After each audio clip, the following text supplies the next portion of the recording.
You've never wanted a tattoo, and at some point, people decided that meant something about you. Too safe, too plain, too conventional. But what if that says more about your psychology than theirs? In a culture where identity is displayed on skin, choosing not to mark your body can quietly feel like a statement.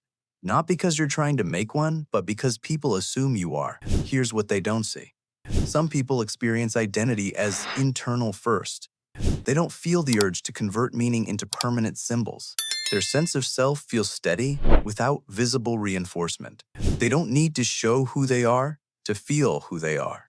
Read that again. They don't need to show who they are to feel who they are. Psychology often describes this as an internal locus of identity. When validation and coherence come from within rather than from social display, your self-concept isn't strengthened by being seen. It's strengthened by alignment. Some people externalize growth. They mark transitions. They memorialize pain. They turn experience into art. Others internalize growth. They process it quietly, integrate it privately, let it shape their behavior. This is the difference. One writes identity on the body, the other builds it into character. And here's where it gets interesting. People who don't have tattoos often score higher in future-oriented thinking. They naturally scan long-term consequences before making irreversible decisions. Permanence carries weight, not fear, weight. They understand that identity evolves. What feels true at 21 may not feel true at 35. So instead of freezing a moment into permanence, they leave space for psychological flexibility, the ability to adapt without friction. When nothing is permanently attached to a phase of your life, growth feels cleaner. It's not hesitation, it's range.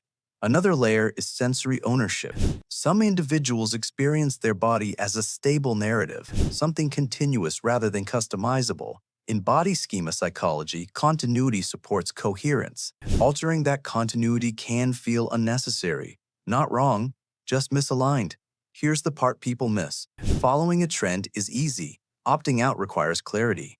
When expression becomes expected, not participating can feel louder than participating. You don't get applause for neutrality, you just remain yourself. There's also autonomy psychology at play. When something becomes culturally normal, some people pause and ask, is this my desire or social momentum? That pause reflects self-determination.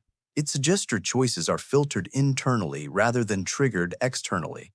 And that filtering takes strength. Now let's address the counterargument. Some might say you're overanalyzing it. Maybe they just don't like tattoos. That's fair. Sometimes it is that simple.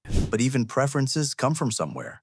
From temperament, from risk tolerance, from how someone experiences permanence. Avoidance of irreversible decisions is often linked to higher conscientiousness, a personality trait associated with long-term planning and impulse control. It's not about being rigid, it's about being deliberate. And deliberation doesn't always look exciting, but it often looks stable. There's also identity diffusion to consider. The idea that some people experiment outwardly while forming identity, while others consolidate internally first. One path is visible exploration. The other is invisible refinement. Neither is superior, but they feel different. Here's the deeper comparison. Some people feel defined by symbols. Others feel defined without them. Some externalize certainty, others carry it internally. If you don't have tattoos, it may not be absence, it may be sufficiency. You don't need ink to anchor memory. You don't need permanence to validate growth. You don't need visible art to feel expressive. Your identity isn't written on skin. It's written in consistency, in how you show up, in what you stand for, in what you refuse to follow automatically. And once you see that clearly, the judgment softens because the absence was never emptiness. It was intention. It was autonomy. It was psychological stability. And sometimes, the strongest statement is the one that doesn't need to be seen at all.